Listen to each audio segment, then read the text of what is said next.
référentiel sur les pratiques numériques en entreprise pour éveiller un peu les consciences sur ce problème-là. Aujourd'hui, le numérique apporte beaucoup de bienfaits en entreprise, mais les usages aussi peuvent être mauvais parfois et avoir des conséquences un peu plus néfastes. On a la surcharge émotionnelle, on a une démultiplication d'outils et il faut trouver l'adéquation pour en retirer les bénéfices du numérique.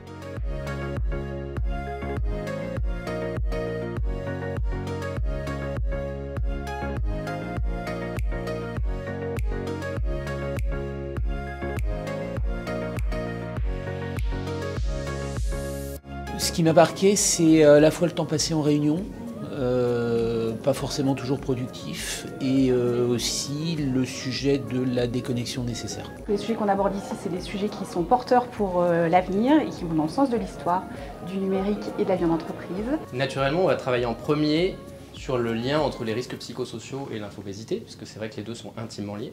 Mais aussi les sujets, je pense, de sens au travail aussi, notamment voilà, dans le tertiaire, dans la prestation de services intellectuels, si on passe nos journées à traiter des emails, à être en réunion, est-ce qu'on ne perd pas quelque part de vue ce à quoi on contribue? Une moyenne à 12 heures pour les dirigeants, alors que moi je suis probablement à 2 fois plus, alors je ne suis pas du tout dirigeant. Quelle réponse on apporte à nos collaborateurs qui sont en état de stress, qui sont perturbés par le rapport qu'ils peuvent avoir en matière de sollicitation numérique? Parce que je pense que c'est un sujet dont doivent s'emparer les directions générales plus largement. En tous les cas, un sujet sur lequel on se sentira tous concernés à grande échelle. Parce qu'on ne fait rien en fait sans ces équipes et qu'on a bien vu aujourd'hui que le top-down ça marche pas du tout. Dans un deuxième temps, dans les sujets qui remontent, y compris dans les débats qu'on a eus, c'est l'envie de comprendre comment ça peut aussi favoriser la collaboration numérique.